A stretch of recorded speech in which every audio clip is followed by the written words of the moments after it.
संस्कृति वहां से नाराज होकर चली गई।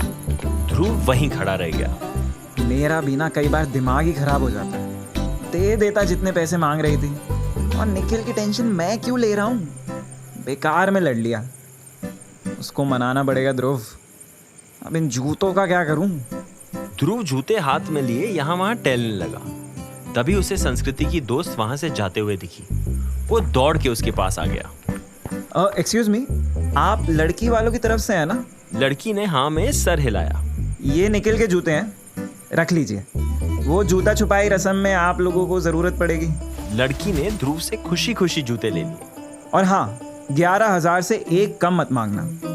मेरा भाई हंसते हंसते दे देगा, वो बहुत कमाता है। इतना कह के ध्रुव वहां से चल दिया। चलो, जूतों से तो छुटकारा मिला।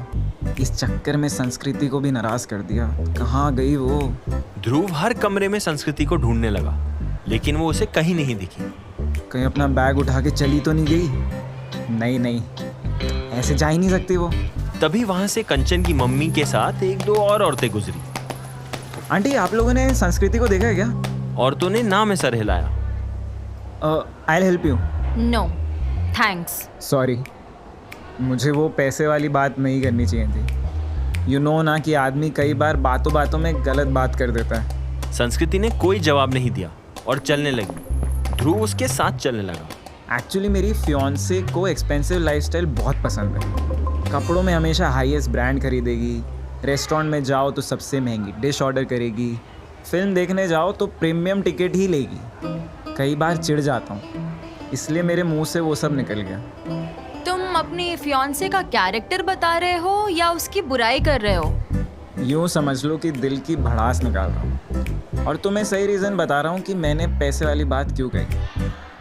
ये गिफ्ट पकड़ लूँ? भारी लग रहा है। नहीं, तुम्हारी अब कोई हेल्प नहीं चाहिए।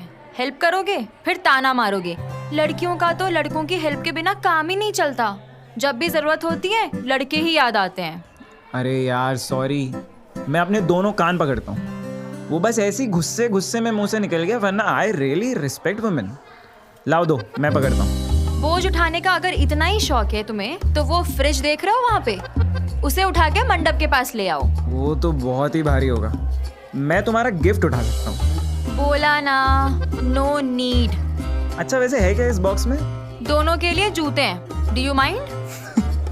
सॉरी। संस्कृति ने कुछ नहीं कहा।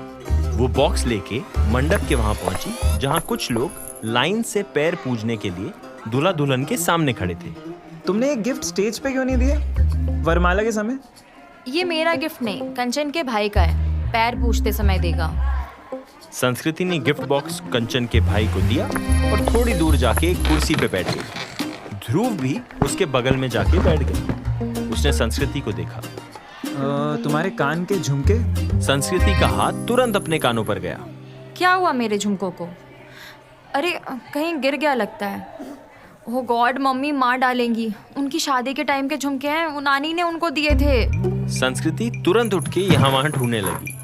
अरे टेंशन मत लो, अभी मिल जाएंगे। कहाँ मिलेंगे? मम्मी को क्या बोलूंगी अगर नहीं मिले तो? तभी ध्रुव को वही मंडप के पास एक थाली दिखी। वो तेजी से आगे बढ़ा और थाली उठा के वहीं रखी एक चम्मच से पीटने लगा। दूल्हा दुल्हन, पंडित और घर वालों के साथ साथ पैर पूछते हुए लोग भी उसकी ओर देखने लगे। ये क्या कर रहा है अब? सुनो लड़के वालों, लड़की वालों, अभी मिस संस्कृति जी के एक कान का झुमका यहीं कहीं गिर गया है। वो झुमका ऐसा वैसा नहीं था, संस्कृति की मम्मी की शादी का झुमका है। I am sure real gold का। उस झुमके से उनकी शादी की यादें जुड़ी हैं। अगर वो झुमका नहीं मिला तो हो सकता है कि संस्कृति के मम्मी पापा उसे कभी माफ ना करें। संस्कृति ध्रुव को ऐसे घूर रही थी जैसे उसे विश्वास ही नहीं हो रहा था कि ध्रुव ऐसा भी कुछ कर सकता है। इसलिए आप सबसे रिक्वेस्ट है, दूल्हा दुल्हन, पंडित और पैर पूजने वाले लोगों को छोड़ के सभी झुमका ढूंढने में जुट जाएं। झुमका जिसने भी ढूंढा उसे 1100 रुपए का इनाम मिलेगा। गॉड, कितना पागल है ये। जिसको भी वो झुमका मिला वो देगा नहीं बल्कि रख ही लेगा। वो ध्रुव के पास आई। तुमने सबको क्यों बता दिया? अगर किसी चोर टाइप को मिला तो वो तो रख ही लेगा ना। संस्कृति, डोंट वरी, दुनिया में अच्छे लोग भी हैं। अभी मिलने की पॉसिबिलिटी बढ़ गई है। देखो सब कैसे ढूंढ रहे हैं, हमें भी ढूंढना चाहिए। सभी झुमका ढूंढने में लग गए। कोई लोगों को उठा उठा के बिस्तर के नीचे देख रहा था, कोई सोफा हटा हटा के।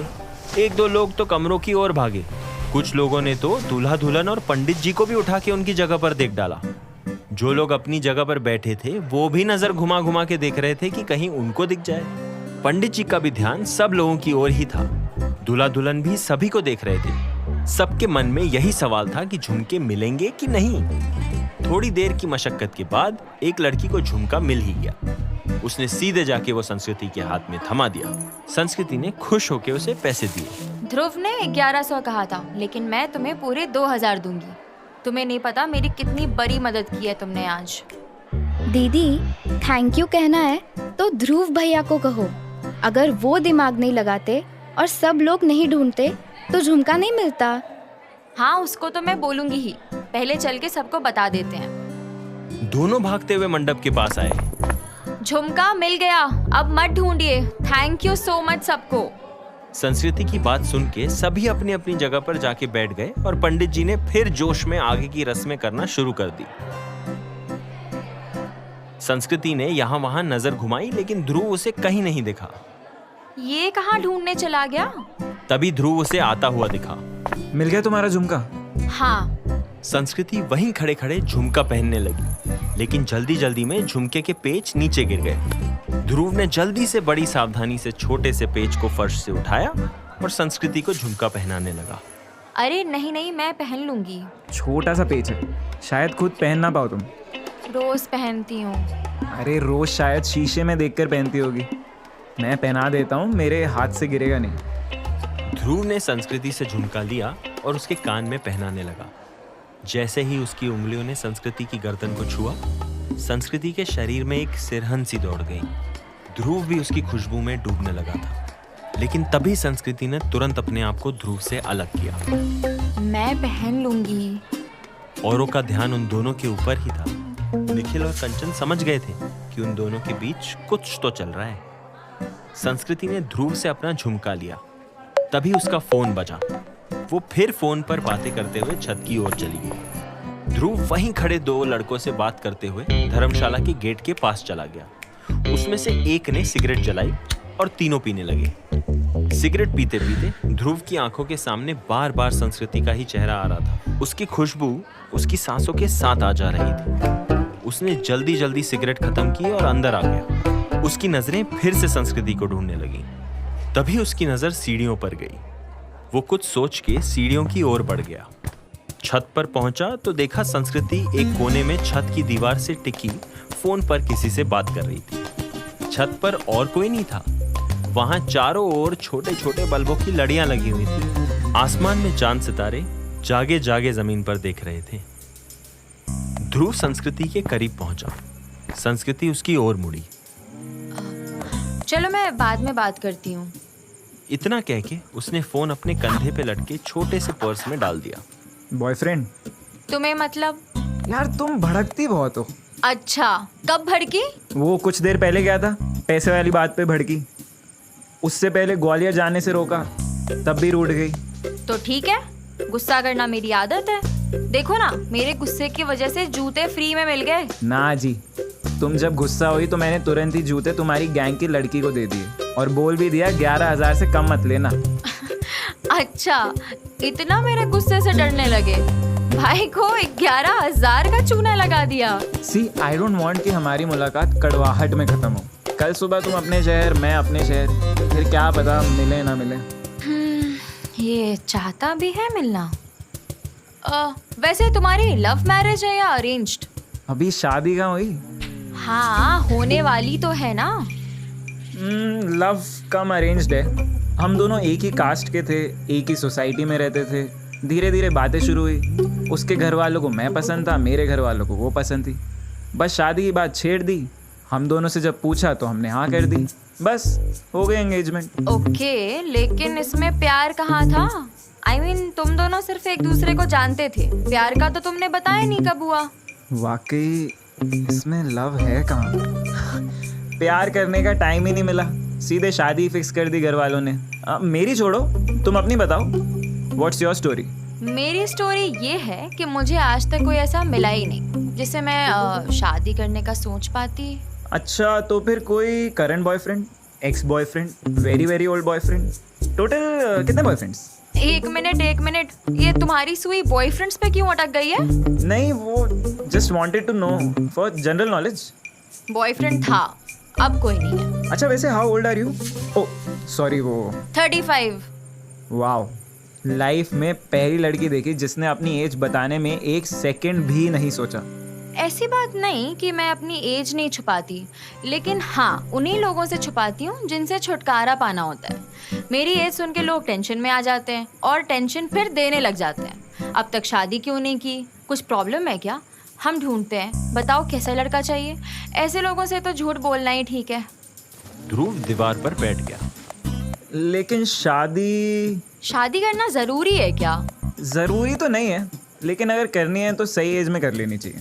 पता चला आप भी बूढ़े हो गए और बच्चे भी जवान नहीं हो पाए तो इस डर से जल्दी शादी कर लूँ, चाहे कोई पसंद आए या ना आए। अरे ऐसा भी नहीं है, अपनी पसंद से करो।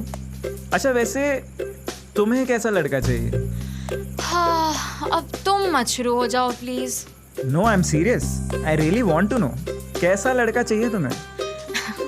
जो किसी की शादी में कभी लेट ना पहुंचे और ढोल लेके तो बिल्कुल भी नहीं, और जो बातें ज्यादा ना करता हो, और बाल उसके कर्ली होने चाहिए, छोटे तो बिल्कुल भी नहीं, और लड़की कितने भी पैसे मांगे पॉकेट से हंसते हंसते दे दे, सोचे भी ना एक बार। समझ गया। इन सारी बातों का कंक्लूजन ये निकलता है कि तुम्हें मेरे जैसा लड़का बिल्कुल भी नहीं चाहिए। राइट। अच्छा, अब मैं चलती हूँ, बाकी फेरे होने वाले होंगे। संस्कृति जाने लगी। फिर जैसे उसे कुछ याद आया, वो वापस पलट के आई। I forgot to thank you so much. तुम्हारी वजह से आज मेरी मम्मी की इतनी कीमती चीज़ खोने से बच गई। उसने ध्रुव को हल्के से गले लगाया, लेकिन ध्रुव ने उसे जरा जोर से अपनी बाहों में कस लिया।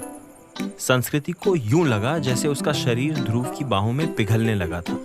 ध्रुव भी अपने दिल में संस्कृति के लिए कुछ गहरे जज्बात महसूस करने लगा था। उसने संस्कृति को जरा और जोर से अपनी बाहों में जकड़ा। तुम्हें मेरे जैसा लड़का नहीं चाहिए, लेकिन अगर मुझसे कोई पूछे तो मैं तो यही कहूँगा, मुझे बिल्कुल तुम्हारी जैसी ही लड़की चाहिए। ध्रुव की बातें सुन के संस्कृति की धड़कनें बढ़ गई।